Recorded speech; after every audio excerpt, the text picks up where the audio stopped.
It is time for us to talk about Dynasty. It's about time to talk about guys that we're going to look to maybe move on from, maybe guys we're going to look to acquire. All that is coming up. Michael Bolton, massive Dynasty guy. Thanks, Josh. It's Michael Bolton here, and it's time for another episode of the Locked On Fantasy Basketball Podcast. Let's get to it. Let's get to it, indeed. You are Locked On Fantasy, your daily NBA fantasy podcast. Part of the Locked On Podcast Network, your team every day. Hello and welcome to the Locked On Fantasy Basketball Podcast, brought to you by Basketball Monster. My name is Josh Lloyd, and what the Halle Berry? I'm also the lead fantasy analyst at basketballmonster.com, and thank you for making Locked On Fantasy Basketball your first listen every day. We are free. And we are available on all platforms. So that means that you can double bang. You can single bang by listening to the audio. You can single bang by watching the video. But if you got a chance to bang twice, why wouldn't you? That's exactly what you should do. We are here and we are talking about Dynasty Fantasy Basketball Leagues. And now I realize after all my pre-prep of getting this stuff ready, there was one thing I forgot to check. So fingers crossed it works. Yes, it does. We're talking about, it's International Clinical Trials Day, by the way. We are talking about getting players and trading them away, trading for them because there may be some value differences. And to do that, I am joined by a first-time guest on the Locked On Fantasy Basketball Podcast. It is Mark Camero. Mark from Sports Ethos. You would have seen him around the traps on the old Twitter, over on his podcast as well. Mark, it is good to have you on. It's great to be on here, Josh. As the playoffs wrap up, this is pretty much the perfect time to get into Dynasty. It is, because as people, there'll be people who play Dynasty leagues, and I think, I get, I don't know if annoyed is the right term, it's probably not, but people say, I'm in a Dynasty league, we keep two players each year. No, you're not. That's a keeper league, because there's very different valuations on that, and if you're playing our Dynasty leagues on Yahoo, okay, well, those leagues are done. You can't actually make actual trades or examine your roster until it reopens in August, and that has to be held on separate spreadsheets and all that sort of stuff. So there are different ways about it, but a true official Dynasty League is basically keep everyone. Sometimes there's penalties, there's contracts, and things are open all season long, and you're making trades and you're making moves right now. And that is what a Dynasty League is. It is different from a keeper, because I don't know how you view this, Mark, but if someone's like, I've got a keeper league, we keep three players, to me, I'm going, you're valuing this as a 1 year redraft. As a general rule, that's how I like to look at that sort of stuff. Yep, completely agree. I've had people in our Sports Ethos Discord ask about keeper leagues with 5 keepers, and it's completely different how you value those high-end veterans such as a Curry, LeBron James, Durant versus some of these younger guys that maybe we'll hit on this spot here. Yeah, exactly, because you're talking about those sort of players. If you're waiting for 3 or 4 years and the guy's the 80th ranked player for 4 years and you're only keeping 2 guys, and what's the point? You're going to have so many good players available in each season's redraft after only keeping 24 players across the entire league that you treat them differently. I think that's what we were getting at. So we're talking here about, if your league keeps 11 out of 12, sure, close enough to Dynasty. If you keep 20 players, sure. Here's a question that I ask every Dynasty person that comes on. I didn't prepare you for this, so get ready. If you're talking a Dynasty League and you're starting a Dynasty League, what do you think is the bare minimum number of players that need to be rostered?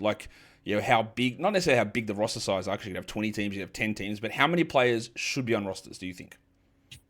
I think at minimum 250. I generally like deeper rosters to reward your scouting and reward you either even picking up undrafted players in rookie drafts or subsequent rookie drafts. I prefer at least 300, then 350 if you have some minor spots.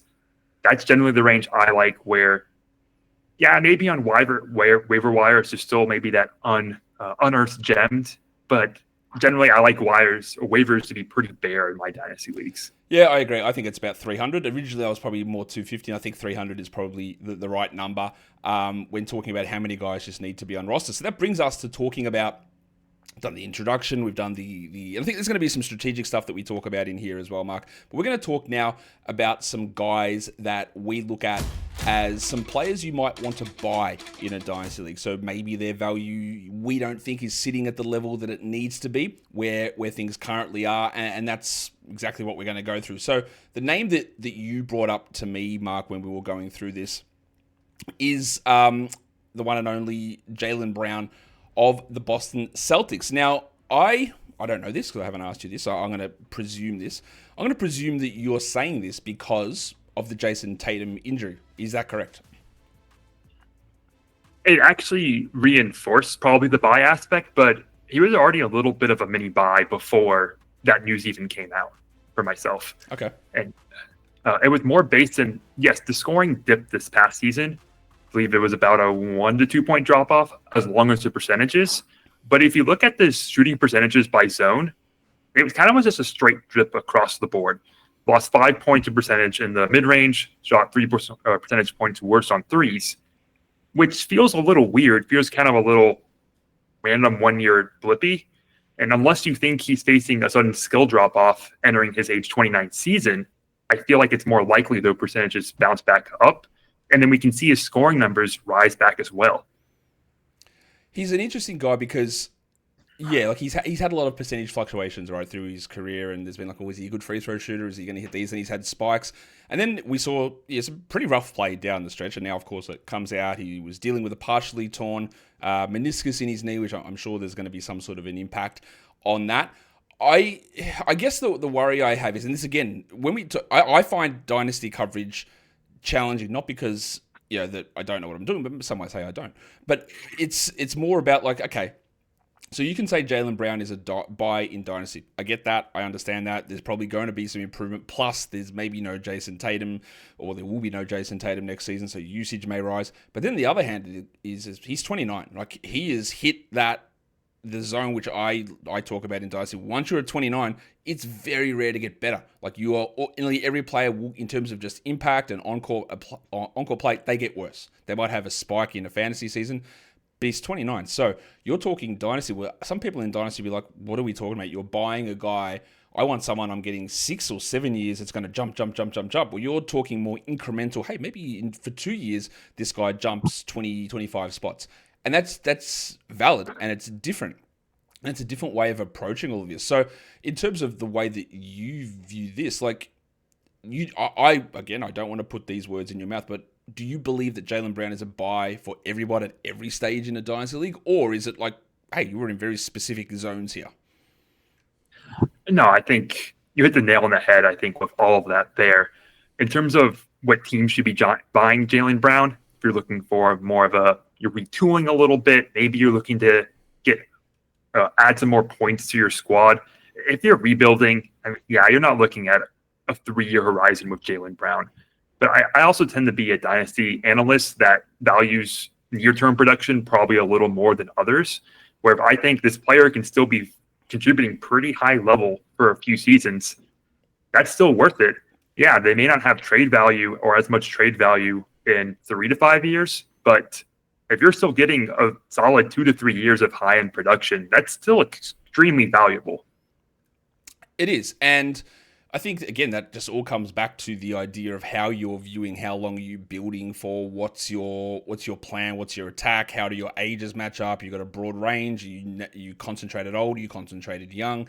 And that's why with nearly anything that we discuss Dynasty, and I can't just say this every single time, but I'll say it again broadly.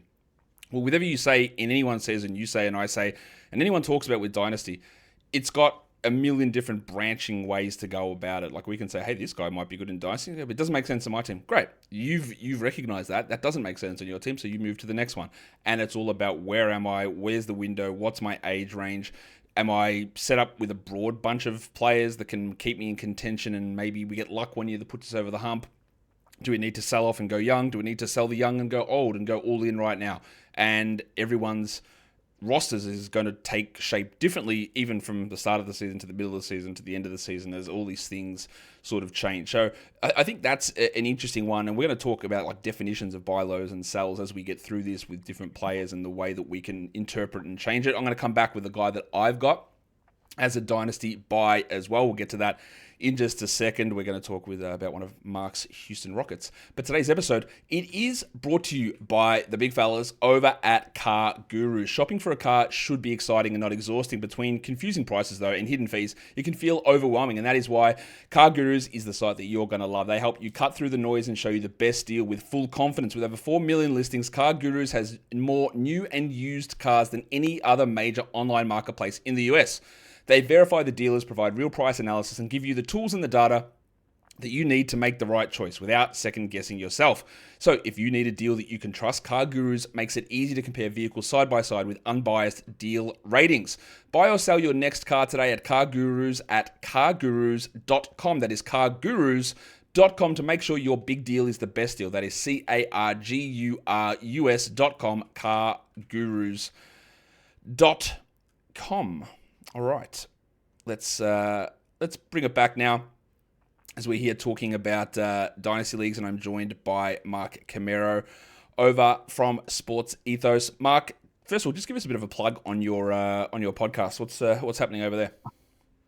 Yep, I host a pun intended podcast. Pretty much, actually, consistently drops every Monday morning. Right now, we're fully into the draft cycle. I believe we profiled about 16 or 18 prospects. The ones on Ace Bailey and Jeremiah Fears dropped this morning. We're going to continue doing that up until the draft. We'll have some guests on to kind of discuss prospects. I think having varied opinions on prospects does give a more holistic look.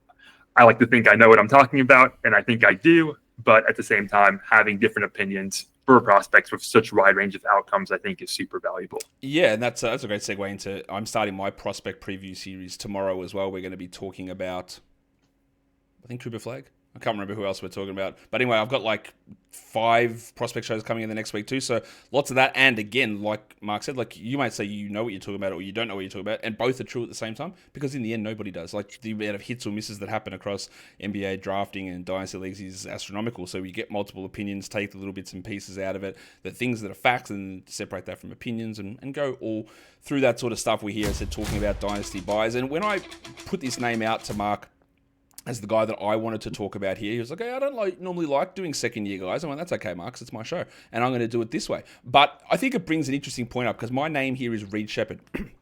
And the reason I'm putting Reed Shepherd as a Dynasty buy is, again, you could have the reaction that Mark had, and I have that before as well, right? The reaction being that you're talking about a guy that was the number 3 overall pick that people invested very heavily in. Maybe pick 1 after they saw Summer League in Dynasty Rookie Drafts. Maybe pick 2. They might have done all of that stuff, right? And they might go, I'm not giving this guy up. I picked him at pick number 1.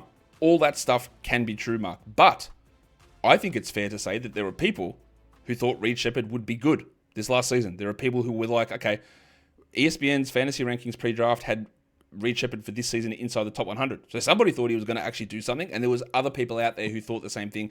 Because when one person thinks something, I can guarantee you there is more than one person who thinks it. And it is fair to say, Mark, that Reed did not do that. He was not that good.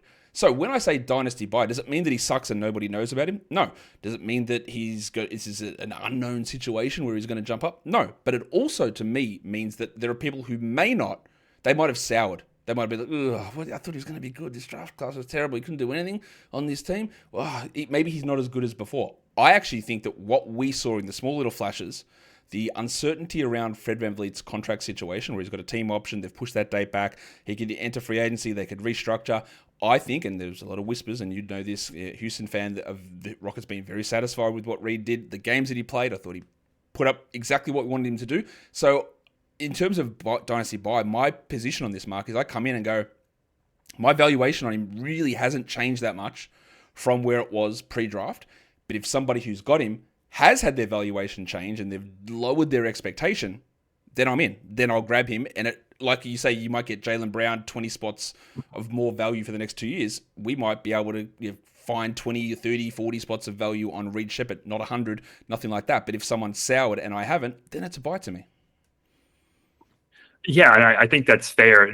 I discussed this concept in my pod as well, where with buys and sells, I like to use more relative buys and relative sells, because if everyone's calling a player a buy, then they're not a buy. Then their value gets inflated. Same thing with, I think as you discussed as well on your pod in the past, where sleepers. Well, if everyone's saying it's a sleeper and they get overdrafted 20 spots, they're not a sleeper. They're just a draft pick. Mm-hmm.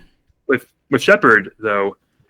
Yeah, you have that little bit of maybe anchoring if they were a top rookie draft pick or a top rookie fantasy pick, which he should have been in most rookie drafts. But we saw his performances at the beginning of the season start really slow. He looked really tentative, not really adjusting to the NBA game. Had his wrist injury later in the second half of the season.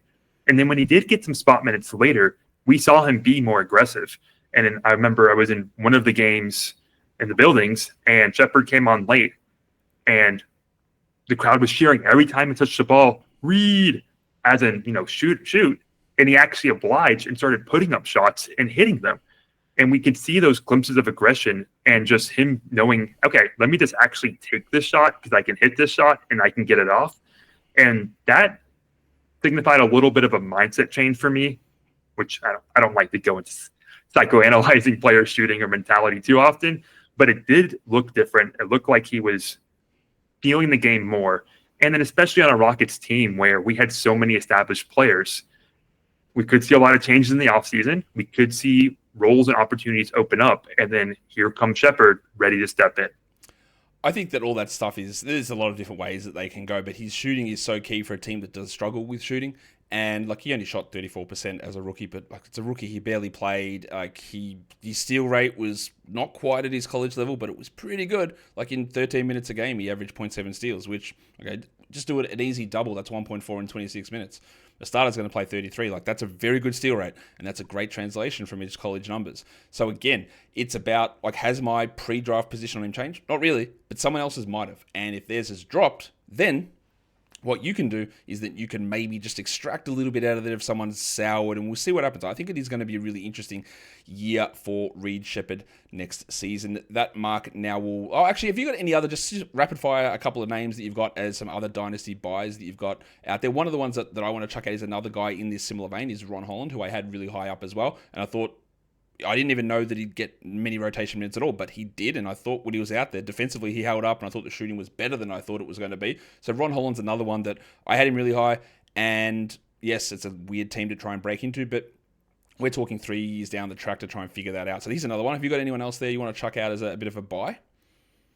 To be honest, not anyone off the top of my head. I'm trying just to think of players. That's all right. We'll get back to other ones, because now we're going to talk dynasty sells, Mark. We're going to talk guys and that we are not as interested in, and that'll just bring us straight back to your Houston Rockets, because this is your dynasty sell. We are talking about the man who might be standing in the way of Reed Shepard's starting spot, perhaps Jalen Green, who I don't know. Look, I'll give my quick spiel on Jalen Green. In the past, he's been really frustrating. He has had moments of good play, surrounded by just shit, most of it, right? This season, I would say the ratio narrowed, that the consistency was better. We didn't get like, hey, here's 3 good weeks and 12 bad ones. We would get, here's 2 good weeks and here's a bad week, and here's 2 good weeks and here's 2 bad weeks, good weeks and bad. And it was more consistent. And then we got to the playoffs, and I was again, bro, like, well, what are we doing here? And he does feel like a little bit of the odd man out. So, we're saying dynasty sounded, because there'll be people who sit there like me and go, yeah, I think the writing's on the wall, but there'll be the others who won't react to that until it actually happens, until he's in a situation where he loses that role or he moves to a different team and he's not considered the future star, and they'll be too late to react. Is that, I guess, the idea you're thinking of here? Exactly. There's going to be managers in your league who see Jalen Green and see some of the underlying stats and think, okay, yeah, this is not a player that an NBA team's going to invest in heavily going forward. Somewhat maybe like a player we'll discuss later. But there will be managers in your league as well that see Jalen Green and see the athleticism and see the potential and the prospect pedigree and think, no, this is his time. The Rockets were a 2 seed. He was their top scorer. He has to be good, right? And the points really, I think, obfuscate a lot of flaws that are still in Jalen Green's game. Yes, his 3-point shooting has improved. He's taken a little bit more volume from deep, but his 2-point percentage has trended downward since his rookie season. It's actually pretty much a straight line downward. His finishing hasn't really improved, even though he gets to the rim pretty easily and pretty well. That he hasn't finished better at the rack. His passing really hasn't improved all that much. It still feels very robotic, not necessarily reading the defense, but predetermining his reads. You can see that in his assist rate. His assist to turnover ratios, his assist to usage ratios have pretty much stayed this flat. And if I was an NBA team, I wouldn't want to continue handing the keys of my offense to Jalen Green.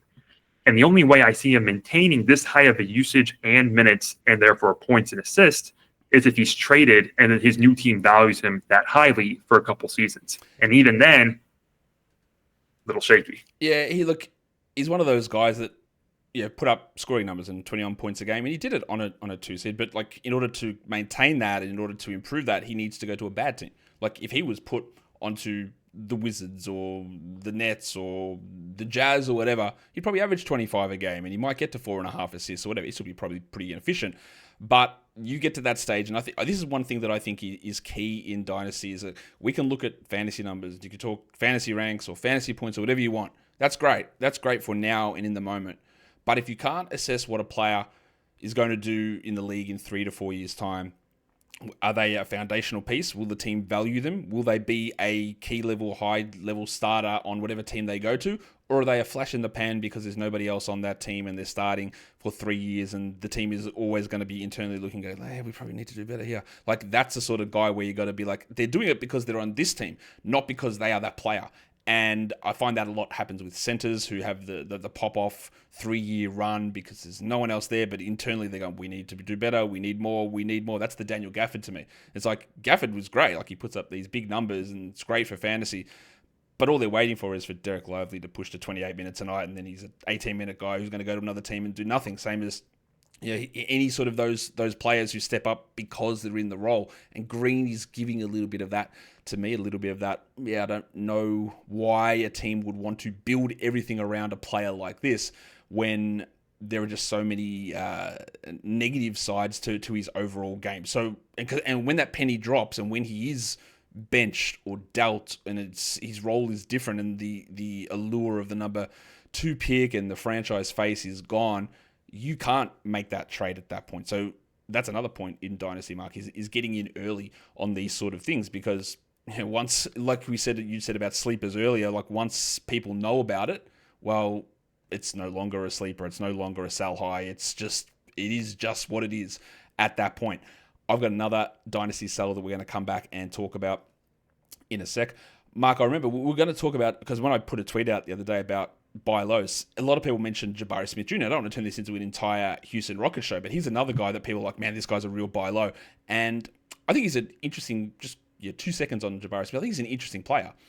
But do you think there's actually more? Can he actually ever ramp that usage up? Or people look at that and I go, hey, but I think there's more of a risk he actually might see the role drop a little bit. Like, how do you view that?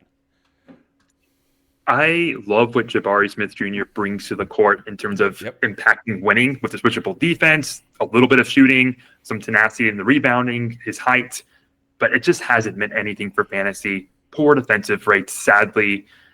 The shooting is there, but it hasn't really improved. The volume hasn't been. It's fine, but it's not that impactful. The usage isn't really improving. So not at all a fantasy player, but I think I appreciate what he does for our team a lot. I think he's really useful. Like a floor spacing, allegedly, he's a pretty good defender, but a shot blocking, rebounding big that, not a high usage guy. But I think there are a few of those guys. This is the archetype of a Taylor Hendricks. It's the archetype of Noah Clowney. It's the archetype of, if you want to get really deep, Tyler Smith in Milwaukee. But okay, Jabari Smith is better than all those guys without question. But is he ever elevating to a 18 and 12 guy with 1.7 blocks and 2.2 threes? Probably not. So I probably disagree with that sentiment of people saying buy low, which makes trades interesting.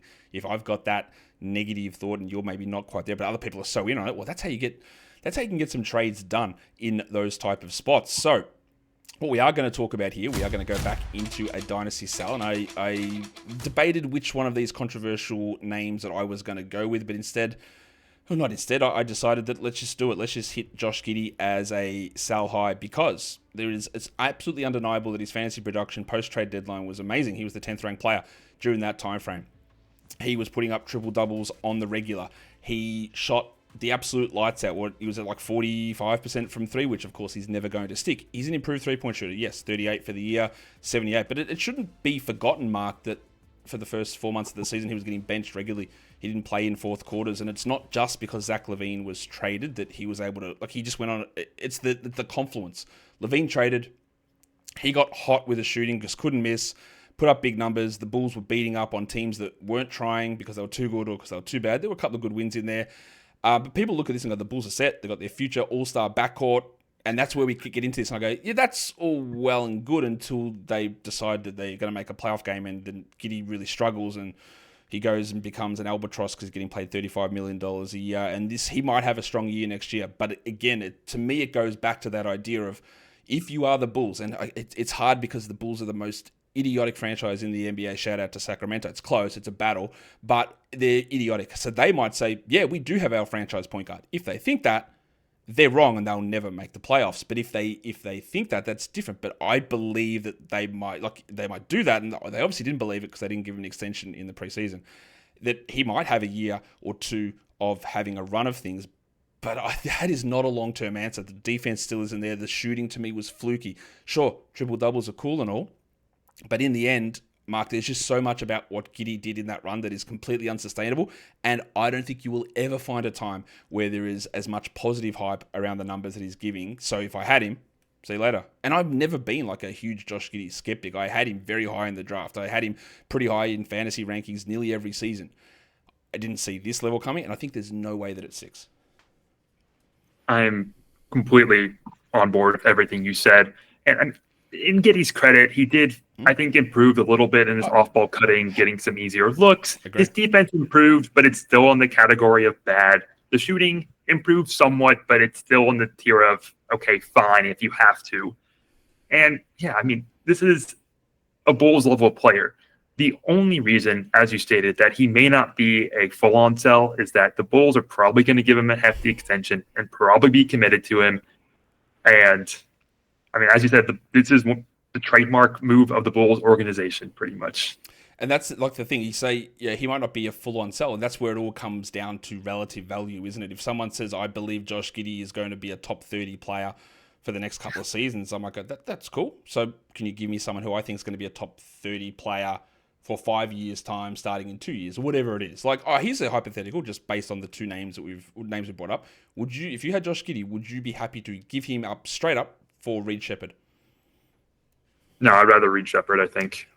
I think I would too, even though, understanding, Mark, fully admitting that I know that I am going to lose that deal probably for 2 years. Like, at least for a year, I am going to get absolutely slaughtered on that deal. And I think, given where they're currently at, you could get a lot more. If you traded Giddey, you could get Shepherd plus the 10th pick in this draft coming up, maybe. Like, you could do that. So I'll do it in a million years. But I think if we came back to look at this in 2028, that Shepherd's value would be higher than what Giddey's is, or what Giddey's is at that time. And that's where, that's dynasty speculation. That's making those sort of guesses on where guys go.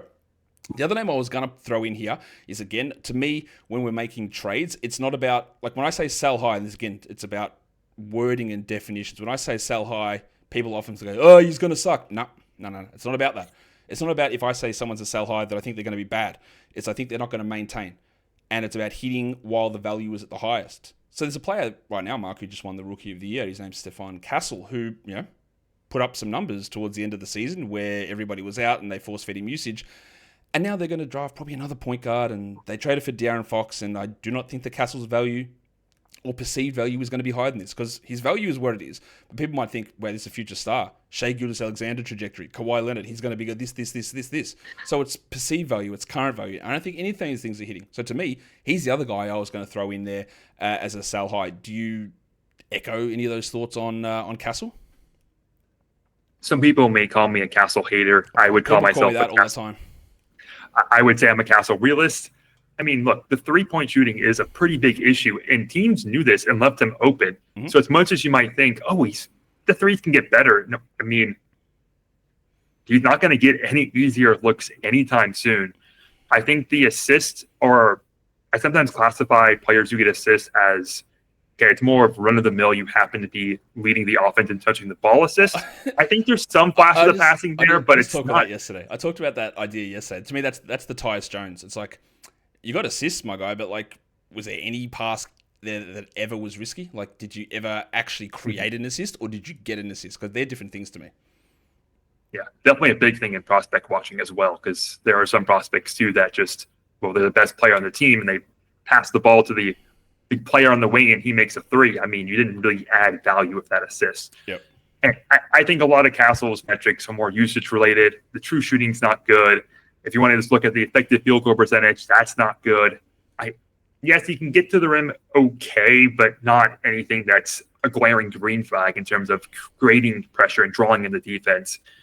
But I know some people love him. I think he can still be useful with some of this connective defense, but that doesn't even translate to steals or blocks for fantasy. So it's like, what are you really giving to me? What are you providing? I think he's still overhyped.